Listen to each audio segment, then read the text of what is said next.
예, 우리 하나님 말씀 보겠습니다.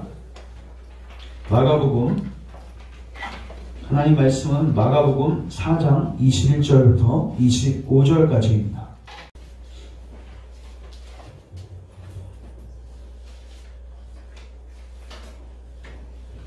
자, 21절부터 25절까지 교도하겠습니다. 또 그들에게 이르시되 사람이 등불을 가져오는 것은 말 아래이나 평상 아래의 두려움이냐 등경 위의 두려움이 아니냐.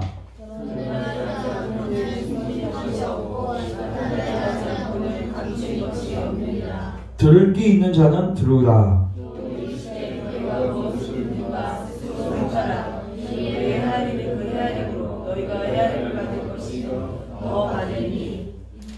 있는, 같이 읽습니다. 시작. 있는 자는 받을 것이요 없는 자는 그 있는 것까지도 빼앗기리라. 아멘. 기도하겠습니다. 하나님, 오늘도 주의 말씀을 통하여서 우리 모든 사랑하는 교우들에게 주의 은혜를 베풀어 주시고, 우리 말씀을 들을 때 우리의 가슴이 뜨거워지게 하시고 우리 의지는 갱신되어져서 남은 생에 하나님이 원하시는 삶을 사는 은혜가 있게 하여 주옵소서. 세상에 썩어져 가는 이 수많은 더러운 것들을 추구하지 말게 하시고 오직 영원한 것들을 바라보고 추구하며 살아가는 모든 교우들 될 수 있도록 오늘 말씀으로 우리의 마음을 새롭게 하시고 우리의 말씀을 회복시켜 우리의 마음을 회복시켜 주옵소서. 예수님의 이름으로 기도합니다. 아멘. 예, 오늘은 마가복음 4장 21절부터 25절 말씀을 가지고, 제목이 좀 길죠? 따라하겠습니다. 드러난 진리에 대한 합당한 태도. 드러난 진리에 대한 합당한 태도. 이 제목을 가지고 우리가 말씀을 살피도록 하겠습니다. 여러분, 저희가 이제 강해를 하는데 마가복음을 이제 쭉 묵상하는데, 이제 저희가 이제 센텐스 혹은 문맥 이렇게 한 3-4절 정도 이렇게 저희가 단락을 이제 나눠서 보는데, 성경을 읽을 때 가장 중요한 해석의 원칙은 문맥에서 해석하는 것입니다.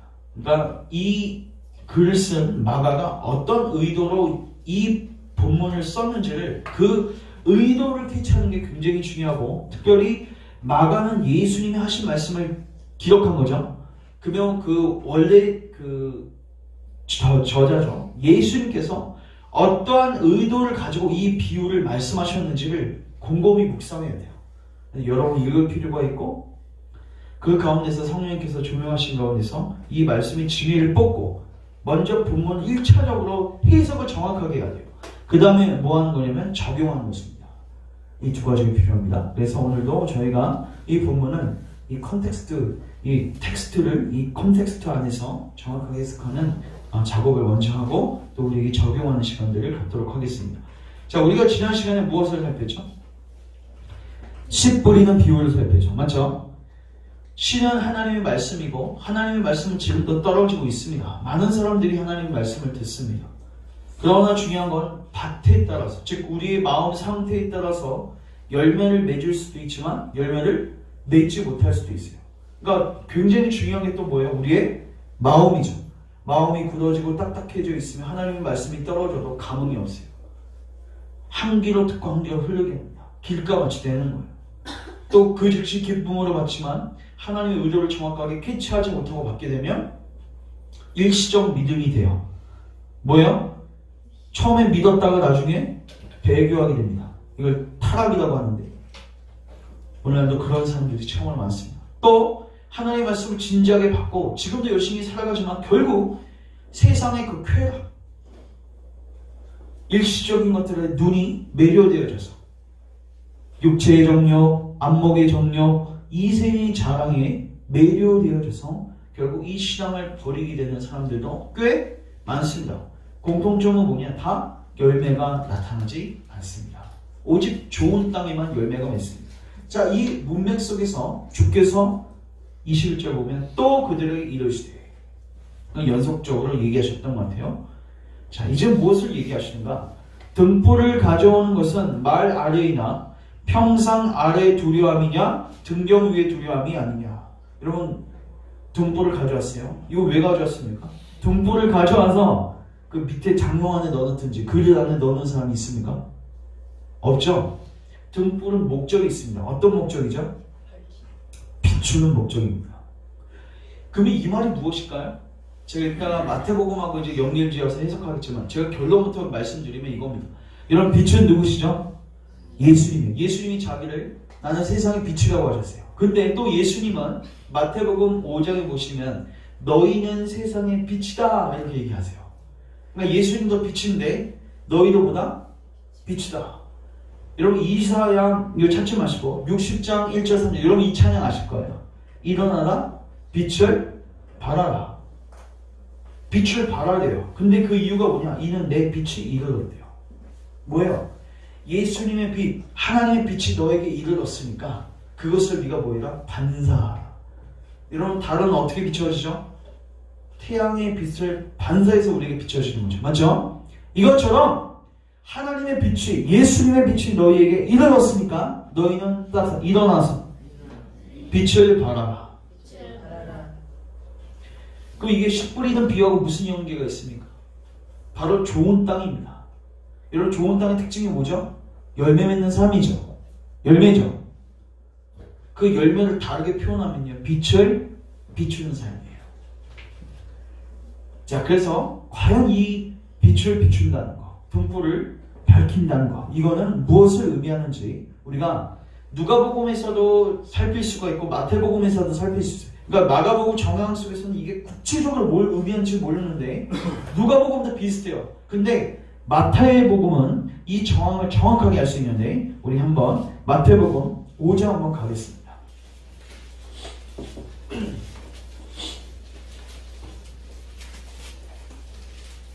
마태복음 5장 13절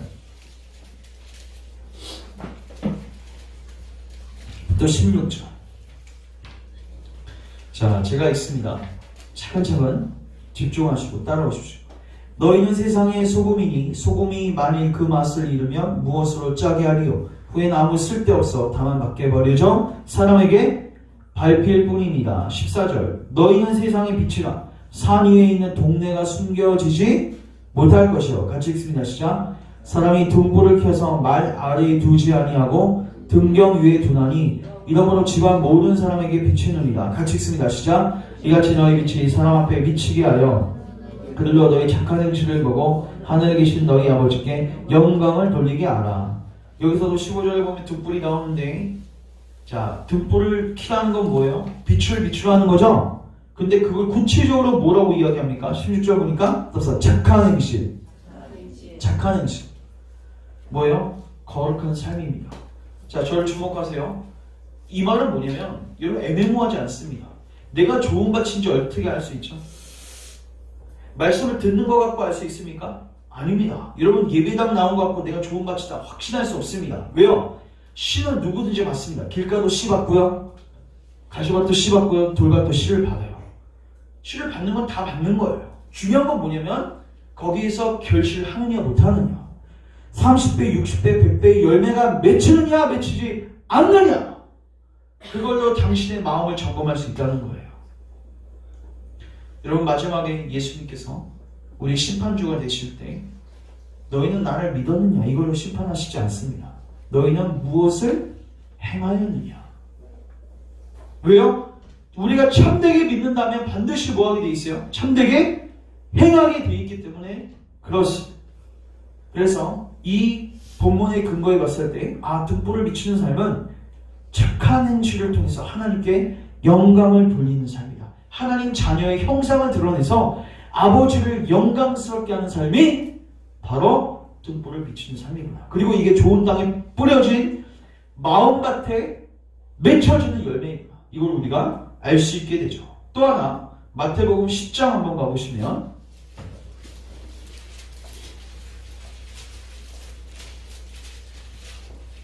24절.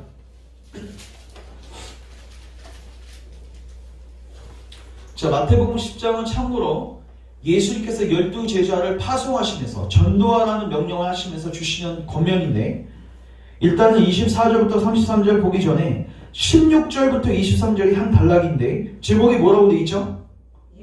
미움을 받을 것이야. 이게 뭐예요? 너희들이 전도하게 되면 박해를 받을 것이다. 여러분 뭐가 생각나시죠? 돌짝밭 생각나시죠? 돌짝밭이 왜 나중에 신앙을 그만두죠? 환난과 박해가 찾아오니까 그만둔단 말이에요. 맞죠? 근데 예수님이 지금 뭐라고 얘기하세요? 너희가 박해와 환난을 받게 될 것이다. 근데 24절부터 33절에 뭐라고 얘기하시냐면 박해와 환난이 와도 복음 전도하는 사명을 그치지 말라고 명령하세요. 자, 24절 보십시오. 제자가 그 선생보다 또는 종이 그 상전보다 높지 못하나니 제자가 그 선생 같고 종이 그 상전 같으면 족하다. 너희들 잘 생각해봐라. 집주인, 즉 나를 바알세불이라고 박해하지 않았느냐. 근데 하물며 너희들일까 보냐. 26절 같이 읽습니다. 시작. 그런즉 그들을 두려워하지 말라. 감추인 것이 드러나지 않을 것이었고 숨은 것이 알려지지 않을 것이 없느니라. 이 말이 뭐예요? 오늘 읽은 본문에도 나와 있는 구절입니다. 너희를 계속해서 부지런히 복음을 진 거예요. 어차피 너희들이건 너희들이 아니건 간에 하나님께서는 반드시 이 숨겨진 이 복음을 어떻게 하실 거야? 드러내게 하실 거야. 그러니까 너희는 그 구속사의 한 일꾼으로서 그 구속사에 동참하라는 거예요. 이 말인즉슨 우리가 등불을 빛을 비춘다는 것은 무엇하고 연결되어 있냐면 복음 증거하고 연결되어 있습니다. 주님의 사역을 감당하는 것하고 연결되어 있습니다. 그러니까 우리가 마태복음 9절에서 등불을 비추는 삶이 무엇인가, 열매를 맺는 삶이 무엇인가를 봤을 때 크게 두 가지죠. 하나는 뭐예요? 거룩한 성화의 삶입니다. 맞죠? 따라서 거룩한 삶, 착한 행실이고, 두 번째는 따라서 전도의 삶. 이걸 어디서 할 수 있는지 아십니까? 고린도 전서를 보면서 있어요. 여러분, 고린도 전서가 고린도 교회에 보내는 바울의 편지인데요. 바울이 거기서 강조하는 게 뭐냐면요. 따라서 먹든지 마시든지 무엇을 하든지 하나님의 영광을 위해서 하라. 그러면 하나님의 영광을 위해서 하라는 건 추상적이란 말이에요. 무엇이 하나님의 영광을 위해서 하는 것인가? 이런 것들이 거기 예로 되어 있습니다. 너희들이, 이건 제가 이미 여러 번 예를 들었지만, 가족들 안에서 사랑하는 남편과 아내가 너무 힘들어서 이혼하고 싶을 때 되도록이면 그 사람을 버리지 말아라. 왜? 그 사람의 뭐가 될 수 있다? 너희들이 전도의 매개체가 될 수 있다. 그러니까 바울은 결혼도 전도의 도구로 본 거예요. 그리고 교회 안에서도 연약한 자들이 있습니다. 아직 성경에 대한 지식이 온전치 않아서 우상 제물로 힘들어하는 지체들이 있어요. 그러면 사도 바울은 뭐라고 얘기해요?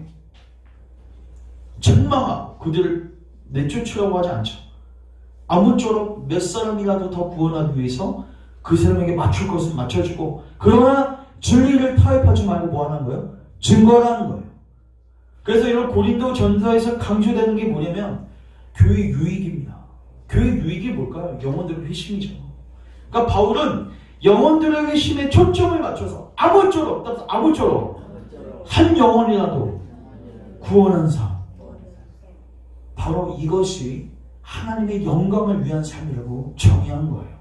이게 바로 무엇입니까? 이게 등불을 밝히는 삶이에요.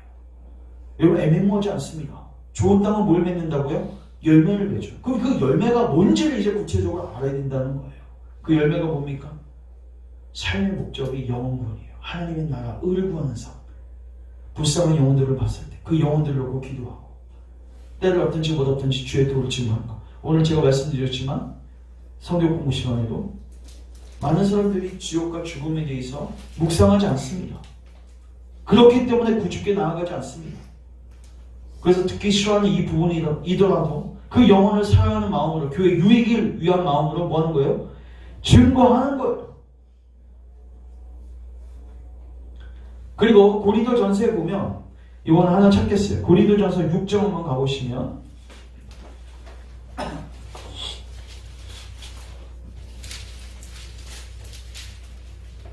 8절.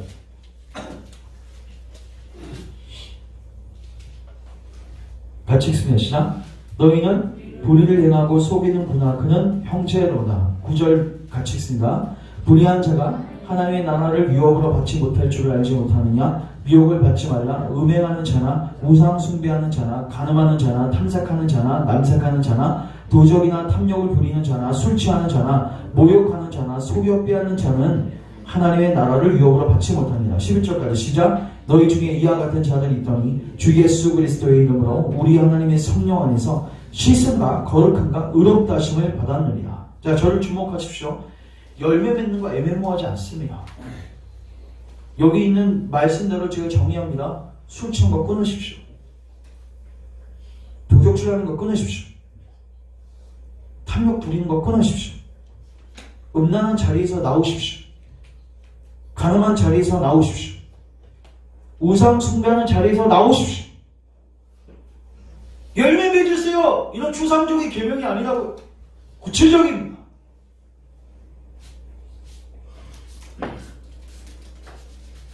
이게 바로 등불을 밝히는 삶입니다. 제가 묻겠습니다. 하나님의 말씀이 여러분들 안에 떨어지면, 그리고 이거를 여러분들이 진작에 묵상하고 생각하면 이건 열매가 맺힌단 말이에요. 전도의 열매가 맺히고 거룩한 삶의 열매가 맺힌다는 거죠. 그 여러분들이 좋은 땅인지 확인할 수 있는 방법. 이런 삶이 여러분 삶의 주류를 이루고 있습니다. 여러분들은 정말로 이러한 삶들을 버리고 계십니까? 여러분들은 영혼 구원을 위해서 살아가고 계십니까? 애매모호하지 않습니다. 자, 다시 마가복음 돌아오십시오.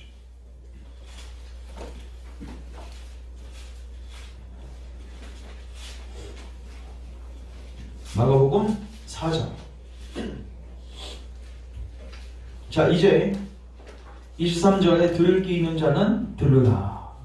이렇게 이야기하신 다음에 24, 25절 같이 읽습니다. 시작. 또 이르시되 너희가 무엇을 듣는가 스스로 삼가라.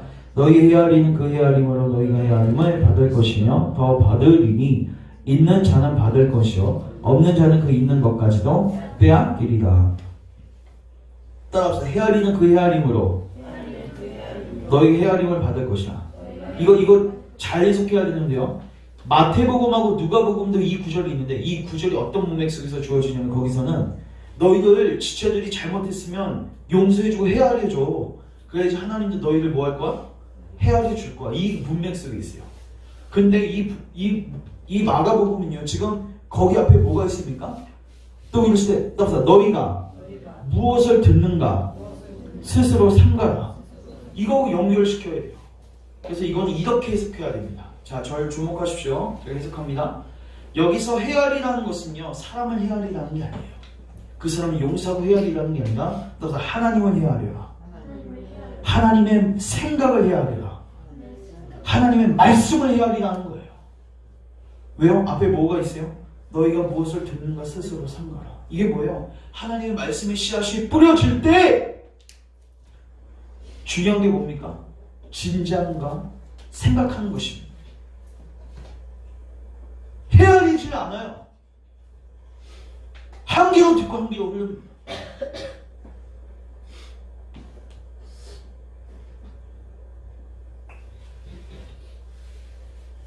너희들이 만약에 그렇게 헤아리게 되면 하나님이 너희들을 뭐 하실 것이다? 헤아릴 것이다. 너희들이 그렇게 말씀을 진지하게 받아들이게 될 때 그 말씀이 너희들에게 열매 맺어서 너희들을 영원한 길로 인도할 거야. 말씀 받는 태도에 대한 경고예요. 권면이에요. 여기서 스스로 삼가라는 단어가 있죠. 24절. 영어 성경 NIV에는 consider carefully라고 되어 있습니다. consider carefully. consider carefully는 직역하면 신중하게 고려하다. 고려하라. 그리고 NLT 성경이 어떻게 되어 있냐면요. Pay close attention to what you hear. 네가 들은 것에 대하여 close attention. 그 뭐라고 해야 돼? 집중적인 그 attention. 집중. 그러니까 집중을 다하라는 거예요. 그래서 저는 여러분들에게 권면합니다. 여러분 일주일에 한 번 설교 들으시고 또 주중에는 또 여러 말씀을 읽으시고 묵상하실 토인데 하나님의 말씀을 가볍게 받지 마십시오. 왜요? 여러분들이 그렇게 태도를 취할 때 하나님도 여러분들을 그렇게 태도를 취하실 거예요. 여러분들이 진작에 나갈 때 하나님 여러분 진작에 대하실 것입니다. 여러분들이 하나님 말씀을 소중히 여기고 거기에 진작에 나아갈 때 하나님 여러분들 안에 열매 맺게 하실 거란 말이에요. 왜 많은 사람들이 왜 열매를 맺지 못하는가? 생각을 안 해요. 여러분 뭘 놓고 기도해야겠습니까? 생각할 수 있도록 기도하셔야 돼요. 여러분 탕자가 아버지께로 왜 돌아온지 아십니까? 생각했습니다. 여러분 회개하다라는 단어가 원래는 다시 생각하다 이런 뜻이에요. 뭘 생각합니까? 하나님 말씀에 비추어서 내가 지금 어떤 상태에 있는지를 비참함을 깨닫는 거예요. 오늘 제가 신앙고백서 시간에 제가 별걸 다 보여드렸어요. 지역도 보여드리고 보는 게 그렇게 좋은 교육은 아닙니다. 기독교 교육은 사실 언어로 해야 돼요. 말로 하면 쇼킹하긴 한데 별로 안 좋습니다. 근데 이제 짧은 시간에 해야 하기 때문에 제가 이권하는 장면들을 보여드리고 그리고 성경이 다 나와 있거든요. 이 세상에 있는 삶에 대한 요약을 다 보여드렸거든요. 중요한 건 듣고 끝이에요. 그러면 여러분들은 안 들은 불신자고 똑같은 것입니다.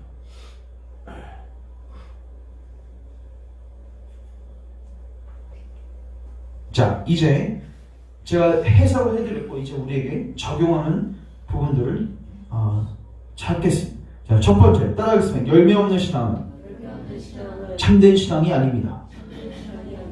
자, 요한일서 2장 한번 살피겠습니다. 요한일서 2장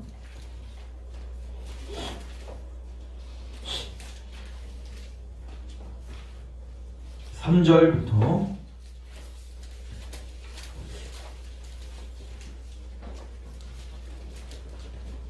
5절.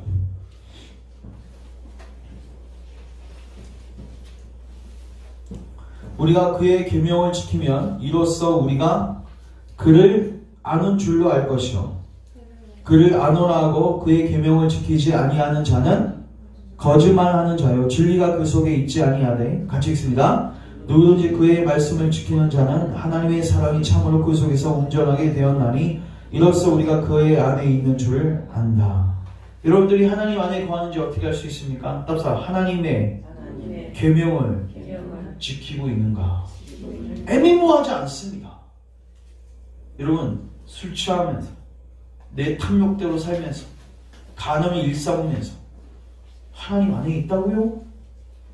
교회 나와서 예배 드리니까 교회 안에서 내가 말씀을 들으니까 내가 하나님의 백성이라고요? 아까 고린도전서 6장 경고를 들으십시오. 그러한 자는 딱 하나님의 나라야 유업을 받을 수가 없습니다. 그래서 저는 이게 맞물려서 참 감사한데 저희가 금요기도회 때 그 천리육정에서 수다쟁이를 살피고 있어요. 여러분 수다쟁이가 어떤 사람인지 아십니까? 말씀을 들어도 헤아리지 않는 사람이에요. 여러분 말씀을 아주 지식적으로 빠삭하게 들은 건 많아요. 근데 쉽지 않습니다. 새김질을 하지 않습니다. 나에게 적용을 하지 않습니다.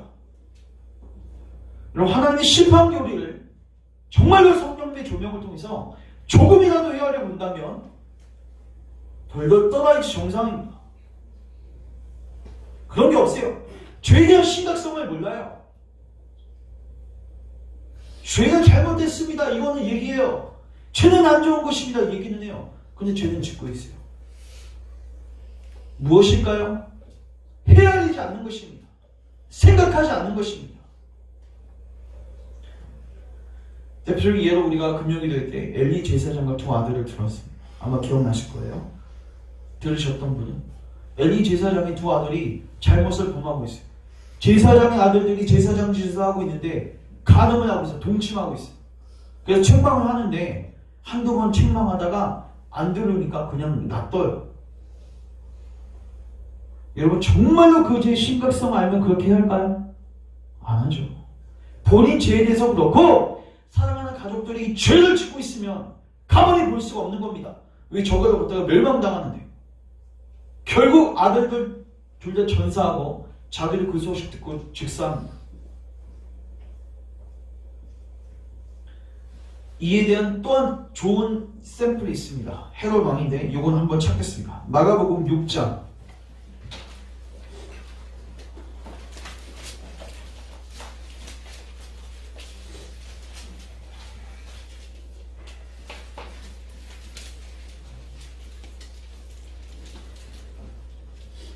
20절 같이 읽겠습니다. 6장 20절 시작.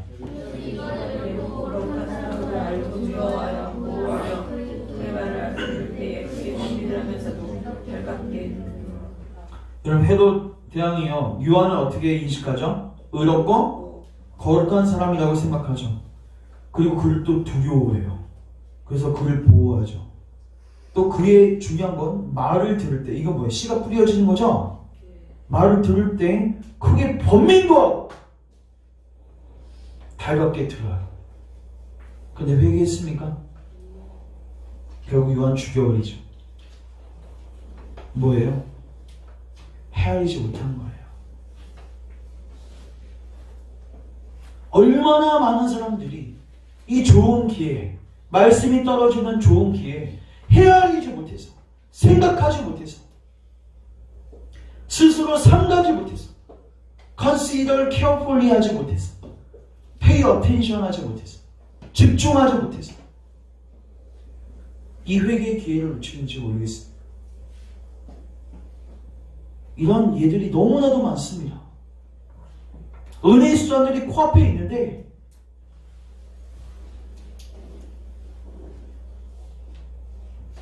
그래서 청교도 시대 때는요 교회 안에 들어와 있다고 해서 다 크리스천이라고 하지 않고 정말로 이 하나님의 말씀을 받을 때 성령님의 조명을 통해서 깊이 헤아리고 자기에게 적용해서 참되게 회개하고 믿는 자만 참된 신자라고 했고 그렇지 않은 사람들을 almost 크리스천이라고 했습니다. almost 무슨 뜻이야? 거의 크리스천. 한국말로 번역하면 유사 그리스도인입니다. 매튜 밑에 유사 그리스도인이라는 책도 있습니다. 저는 예전에 읽었는데 청년 때 읽었던 것 같아요. 무섭습니다. 읽어. 야, 내가 almost 크리스천 아닌가? 청교도 시대 때는 이런 설교들이 행해졌어요. 왜요? 교회 안에 너무 많은 그런 사람. almost 크리스천. 말씀을 듣습니다. 여러분 이런 고민 해보셨습니까? 내가 길가 아닐까? 내가 가시밭은 아닐까? 내가 돌짝밭은 아닐까? 우리는 꼭 이 구절 읽으면요 나는 좋은 밭이라고 생각해요. 아니 열매 개뿔도 없는데 여러분 30배, 60배, 100배 열매가 있습니까? 열매 없으면 여러분 세 군데 중에 하나죠. 왜 여러분 좋은 땅이라고 생각하세요? 사단 정말 기만하고 있는 것입니다. 여러분들이 정말로 30배, 60배를 떠나서 단 하나의 열매라도 있는지를 점검하십시오. 없으면 여러분들은 미안하고 죄송하지만 지금은 하나님의 백성이 아닙니다. 그리고 이렇게 끝나면 여러분들은 버리운 자가 되는 것입니다. 제가 왜 이 무거운 얘기를 하는가? 그래도 지금은 회개할 기회가 주어졌고 주님께서 이 말씀을 주신 이유가 뭐예요? 너희들을 점검하고 이 은혜를 구하라는 거예요.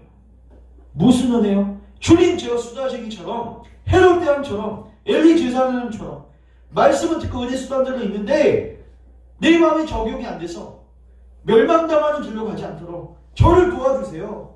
성령님 내 안에 유효하게 역사해 주세요. 이거 꼭 기도해야 되지 않겠습니까? 열매가 하나도 없는데 왜 여러분 자신을 점검하지 않습니까? 이게 우리가 첫 번째로 적용해야 할 교리인 것입니다. 두 번째, 따라하겠습니다. 성화의 삶은 하나님이 하시는 일인 동시에 우리의 일이다. 이것도 잘 들으십시오. 여러분, 성화는 누가 하시죠? 하나님이 하십니다. 근데 여러분들이 힘써야 합니다. 아, 하나님이 하시니까 나는 그냥 기도만 하고 하나님 알아서 움직이시겠죠. 이런 수동주의, 이런 게으름. 물론 내가 행동해서만 해서는 안 됩니다. 반드시 누가 이끄셔야 돼요? 성령님이 이끄셔야 돼요. 자, 요거를 볼 수 있는 게 굉장히 좋은 이건 여러분 찾지 마시고 시간 관계상 저를 주목하시면 갈라디아서 4장하고 로마서 8장에 보면요 이런 구절이 있어요. 갈라디아서 4장이 이렇게 되어 있습니다. 성령님께서 이거 찾겠습니다. 여러분들이 구절을 보셔야지 이해할 수 있을 것 같아요. 갈라디아서 4장 얘가 여러 개 있는데 6절 한번 보세요. 성화의 원리를 이해할 수 있는 구절이에요. 양자의 용하고 관련되어 있는데 자 4장 6절 갈라디아서 4장 6절 같이 한번 읽겠습니다. 시작.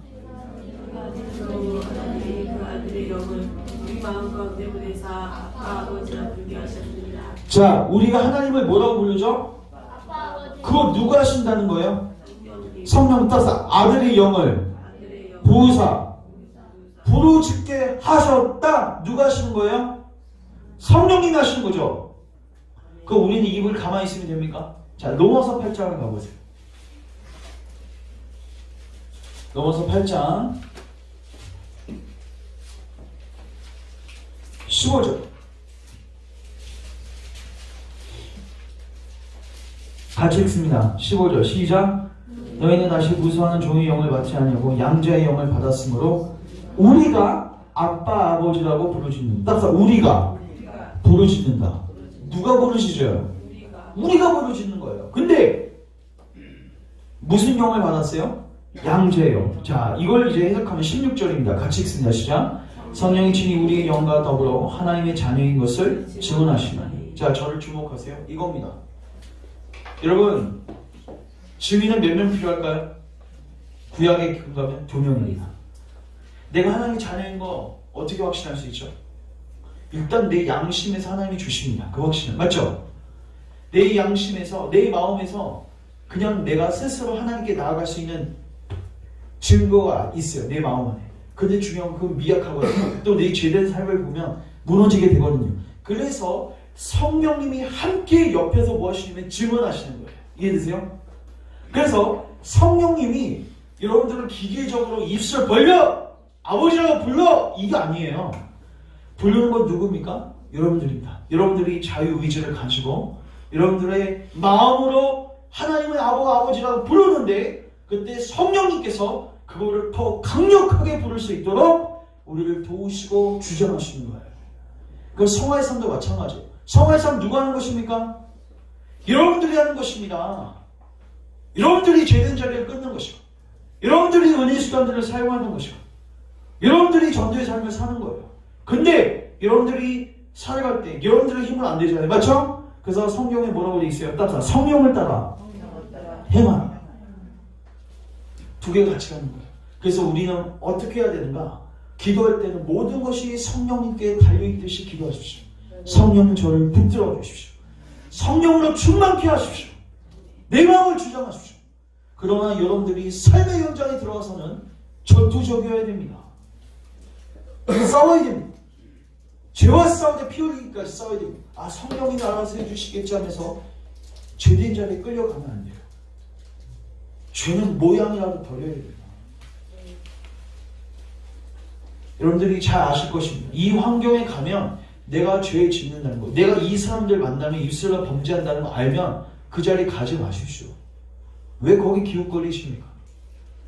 이 사람들 만나면 얘기하는 내용들이 그냥 세상적인 것들이다. 나가지 마십시오.